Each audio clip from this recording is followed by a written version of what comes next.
Assalamualaikum warahmatullahi wabarakatuh.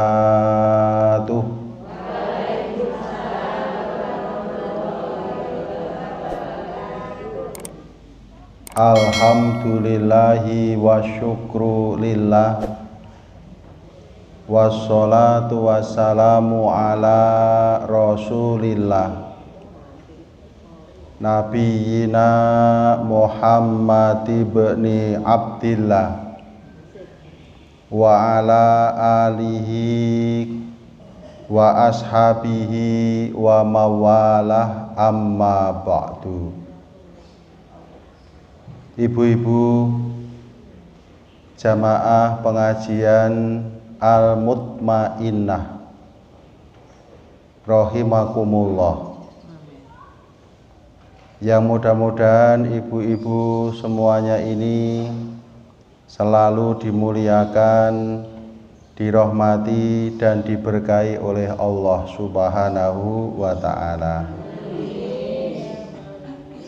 Roti bolu bolong tengai. Ibu-ibu pripun kabare? Alhamdulillah sehat. Kita muji syukur wonten ing ngarsanipun Allah Subhanahu wa ta'ala.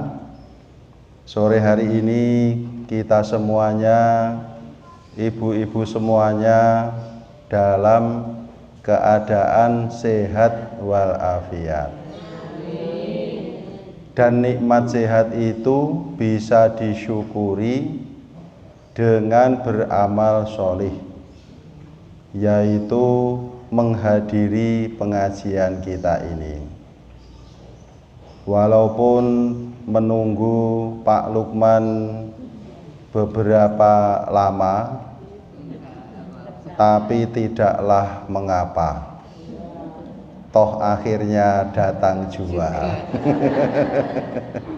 Kayak puisi ya. Jenengan sing nunggu ya lumayan saja Wong sakniki ngasare rak gasik to nggih. 2:30 pun ngasar. Jadi 2:30 ning jam 4 ki ya suwi. Terus kula tekan mriki rak jam 4 punjul. Wong kudu absen sik. Ning gandeng pun perjanjian dan kesepakatan, telat mboten napa-napa Pak. Mulane kula tenang-tenang saja. Alhamdulillah akhirnya bisa bersama dengan ibu-ibu semua dalam keadaan sehat walafiat dalam majelis yang penuh berkah.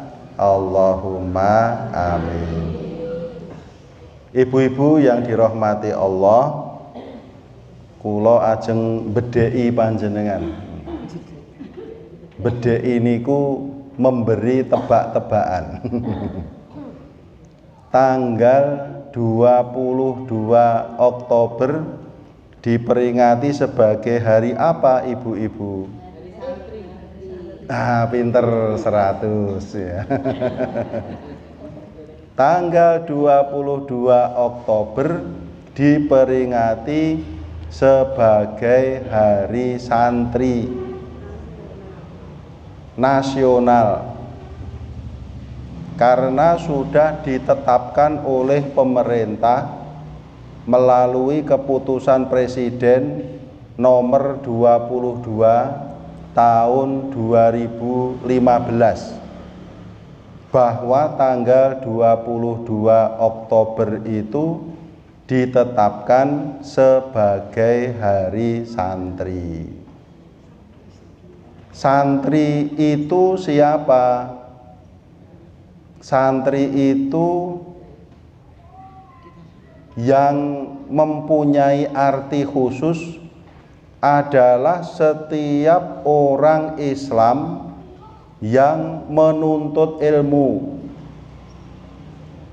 Orang-orang atau anak-anak yang di pondok pesantren itu jelas mereka itu santri karena sedang menuntut ilmu. Lah ibu-ibu sekarang ini sedang menuntut ilmu apa tidak? sedang menuntut ilmu, baru tolabul ilmi. Berarti ibu-ibu semua ini juga santri. Yang kedua, secara umum santri itu adalah sebutan untuk semua orang Islam. Nek zaman biyen ra ana istilah kae santri opo abangan, ngoten to nggih. Nah, menika santri itu sebutan untuk orang Islam. Semua orang Islam itu disebut hari santri. Semua orang Islam itu disebut santri. Maka hari santri itu adalah hari untuk kita semua. Ibu-ibu yang dirahmati Allah, apa dasarnya pemerintah menetapkan tanggal 22 Oktober sebagai hari santri? Apa latar belakangnya kok didadekke hari santri?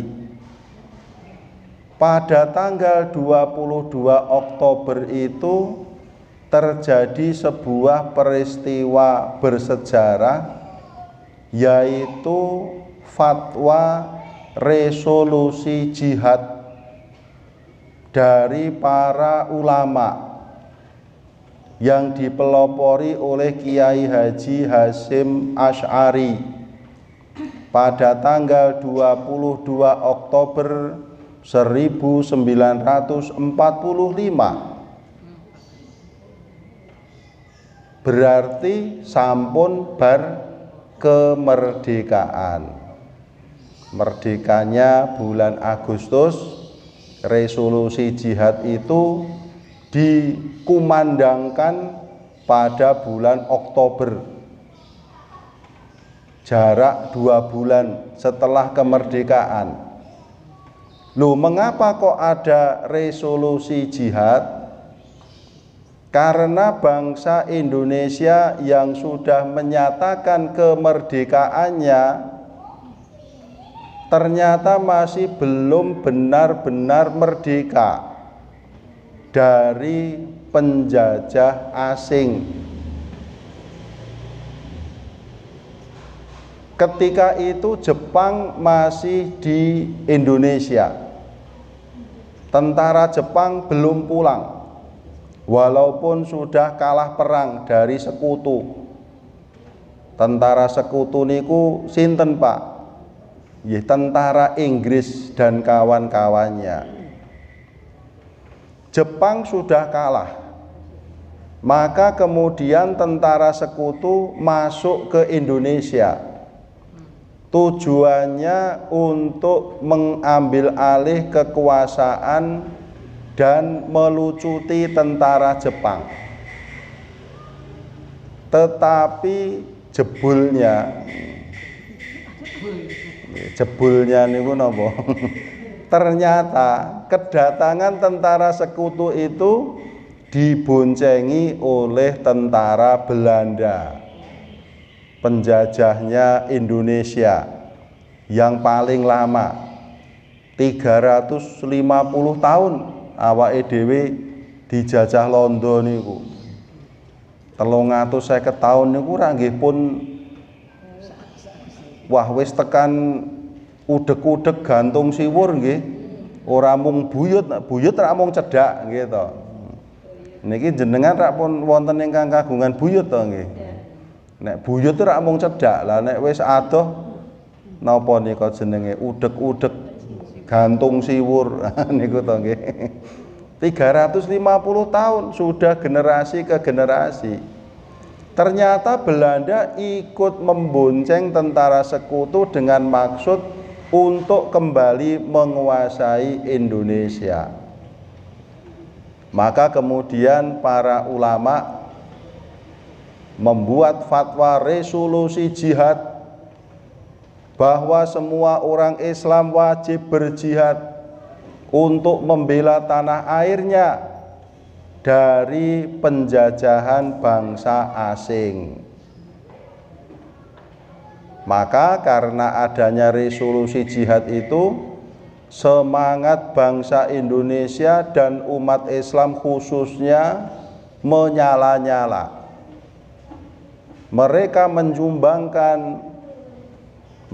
menyumbangkan jiwa raganya untuk negeri tercinta Indonesia.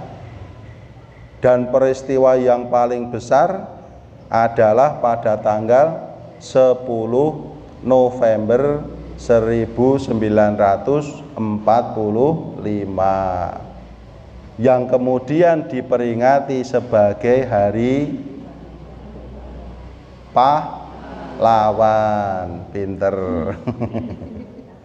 10 November diperingati sebagai Hari Pahlawan karena heroisme, semangat juang dari bangsa Indonesia yang dipelopori oleh para ulama dan umat Islam di dalam mempertahankan kemerdekaan.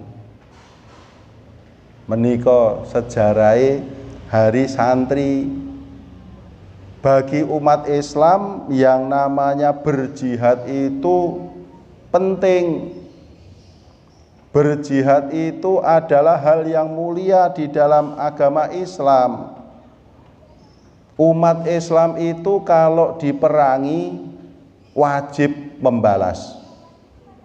Ning nek ora diperangi, ora entuk gawe goro-goro. Kalau enggak dimusuhi, tidak boleh bikin ulah, tidak boleh bikin gara-gara. Allah memberikan perintah kepada kita di dalam surat Al-Baqarah, wa qatilu fi sabilillahilladzi yuqatilunakum wa la ta'tadu innallaha la yuhibbul mu'tadin.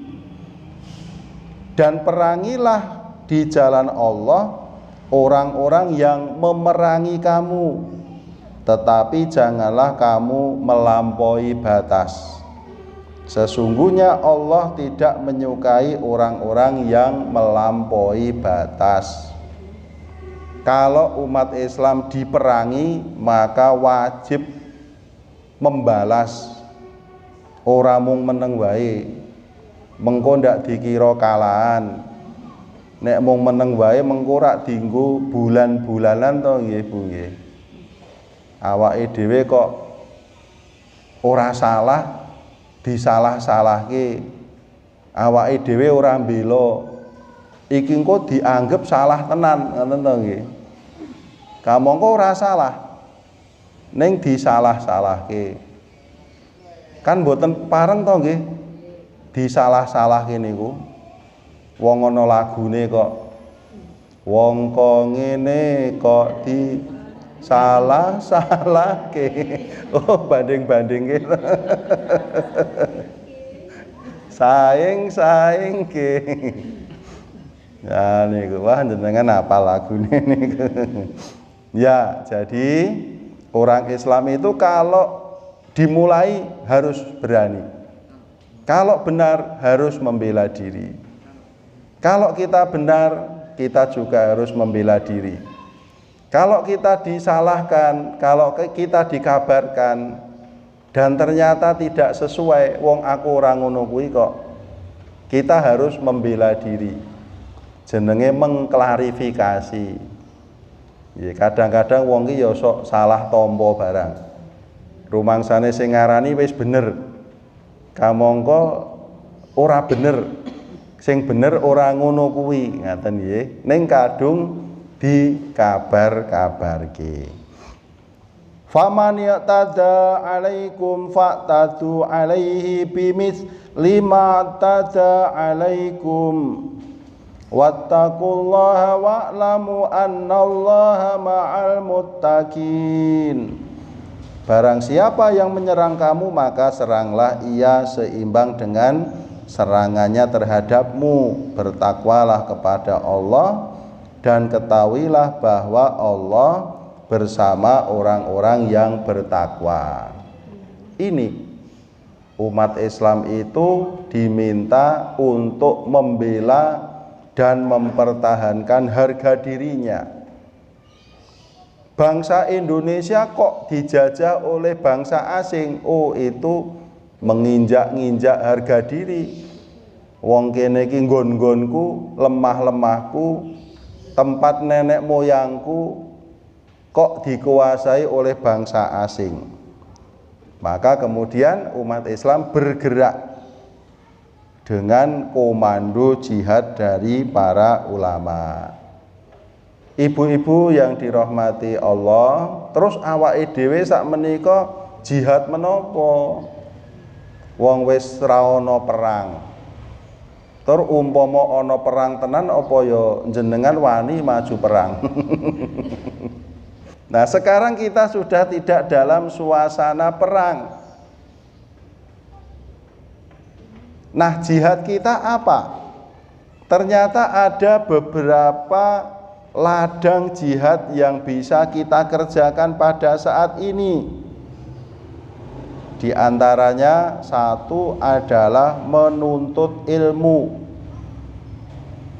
Ada hadis dari sahabat Nabi yang namanya Anas bin Malik. Dia mengatakan, qala Rasulullah sallallahu alaihi wasallam, man kharaja fi talabil ilmi kana fi sabilillahi hatta yarji'a. Barang siapa keluar rumah dalam rangka menuntut ilmu, maka dia berada di jalan Allah, maka dia itu berjihad di jalan Allah sampai dia kembali. Ibu-ibu keluar dari rumah enggak? Keluar dari rumah untuk apa? Pengajian. Pengajian itu menuntut ilmu. Berarti ibu-ibu sekarang ini sedang berjihad. Tenan niku, ora guyon, serius menika. Panjenengan saat ini sedang berjihad fi sabilillah hatta yarji'a, sampai nanti kembali pulang ke rumah. Wiwit panjenengan mangkat nganti mulih, hitungane panjenengan entuk ganjaran jihad fi sabilillah. Lah ben jihate suwe pripun? Ya aja mulih-mulih. Mulih sing suwe. Aku jihadku pengen suwe kok, engko lek iku bali bar ngisak ngoten niku. Engko rak paling ming digrenengi kancane.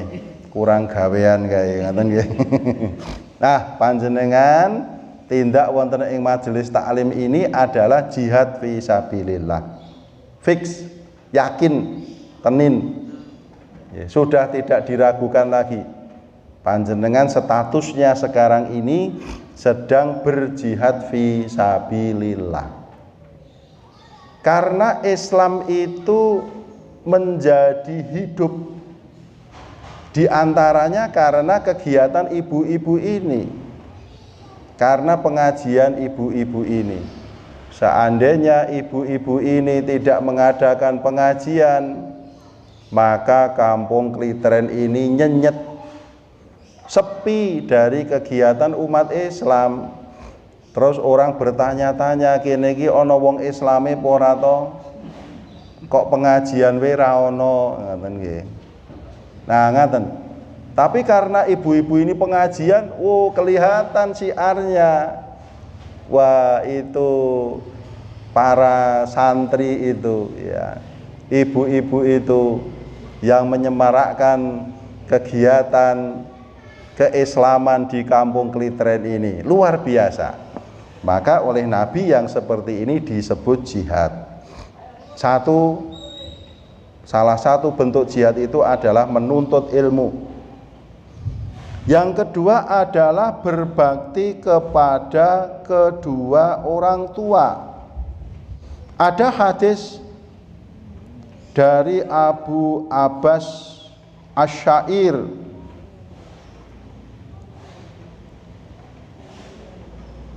Dia berkata bahwa aku mendengar Abdullah bin Amru berkata, datang seorang laki-laki kepada Nabi Shallallahu Alaihi Wasallam lalu meminta izin untuk ikut berjihad. Maka beliau bertanya, apakah kedua orang tuamu masih hidup? Laki-laki itu menjawab, iya. Maka beliau berkata, kepada keduanya lah kamu berjihad. Nah, menikah ibu-ibu. Ternyata salah satu bentuk jihad itu adalah berbakti kepada orang tua. Karena dulu pada zaman Rasulullah Shallallahu Alaihi Wasallam ada seorang laki-laki yang minta izin untuk ikut berjihad, untuk ikut berangkat perang. Saya ikut ya Rasulullah. Nah, Nabi bertanya, kamu masih punya orang tua? Enggak. Iya masih. Nah, kamu urus aja orang tuamu, karena itulah ladang jihadmu. Nah, ternyata kita juga punya ladang jihad berikutnya adalah berbakti kepada kedua orang tua. Kalau orang tuanya sudah meninggal dunia, cara kita berbakti adalah dengan mendoakannya. Jenengan rak mesti ndonga tinggi wong tua to Bu sampeyan dinten. Tidak pernah kelewatan, enggak pernah lupa. Nggih. Dungane pripun? Rabbighfirli wali walidayya warhamhuma kama rabbayani shaghira. Pun niku. Jangan sampai lupa, jangan sampai terlewat. Minimal setiap habis sholat kita baca, kita doakan orang tua kita. Maka itulah jihad kita. Jihad yang ketiga adalah melawan hawa nafsunya sendiri.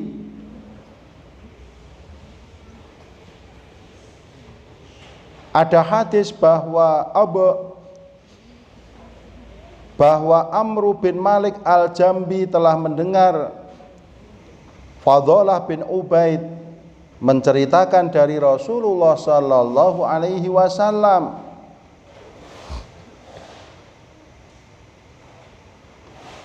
kullu mayyitin yuhtamu ala amalihi illalladzi mata murabita fi sabilillahi ila yaumil qiyamati wa ya'manu min fitnatil qabri. Wa sami'tu Rasulullah sallallahu alaihi wasallam al mujahidu man jahada nafsahu. Setiap mayit ditutup berdasarkan amalnya, kecuali orang yang mati saat berjaga di jalan Allah, maka amalnya akan tetap berkembang hingga hari kiamat dan ia akan aman dari fitnah Dajjal. Aku mendengar Rasulullah sallallahu alaihi wasallam bersabda, al-mujahidu man jahada nafsahu. Mujahid adalah orang yang bisa melawan dirinya sendiri. Ya, dados setiap mayit itu ditutup amalnya saat dia mati. Nek awake dhewe pun mati, tutup amale. Wis ra entuk ganjaran salat, wong wis ra iso salat. Ora entuk ganjaran pengajian, wong wis ra iso mangkat ngaji. Ya, ada perkecualian. Ya, yaitu amal jariah, ilmu yang bermanfaat, doanya anak yang soleh. Dan ini adalah ditambah lagi orang yang meninggal di jalan Allah. Ya, ketika sedang berjuang di jalan Allah, dia meninggal, maka amalnya akan terus berkembang, tambah terus amalnya sampai hari kiamat. dan ia akan aman dari fitnah Dajjal. Tapi kemudian Nabi menambahkan sabda beliau, mujahid atau orang yang berjihad itu adalah orang yang bisa melawan dirinya sendiri. Kok dirinya sendiri dilawan? Karena dari dalam dirinya sendiri itu ada hawa nafsu. Hawa nafsu yang mengajak kita kepada perbuatan yang tidak baik, perbuatan dosa. Kita kan selalu digoda ya, oleh hawa nafsu kita atau ibu-ibu. Di dalam diri kita itu ada rasa malas untuk beribadah. Betul, berarti jujur. Nah, kita harus bisa melawan diri kita sendiri, yaitu memerangi rasa malas kita dalam beribadah kepada Allah. Wong mangkat pengajian kok males, wegah, aras-arasen, larang ngerti ilmune kok. Pengajian kuwi mendekatkan kita ke surga ji. Nek wong Kliten rak ngendika penake nganggo ji to nggih. Lah wong pengajian kuwi merupakan salah satu bentuk jihad kita ji. Lah kok males, kok wegah, kok aras-arasen, mungkin kono wae kok pilih neng omah ra ngopo-ngopo, mbok wis neng masjid entuk ganjaran. Nah, yang bisa berpikir lebih jauh rak ngaten menika to nggih ingkang menggalih. Entuk ganjaran kita disediakan ladang jihad kok males aras-arasen.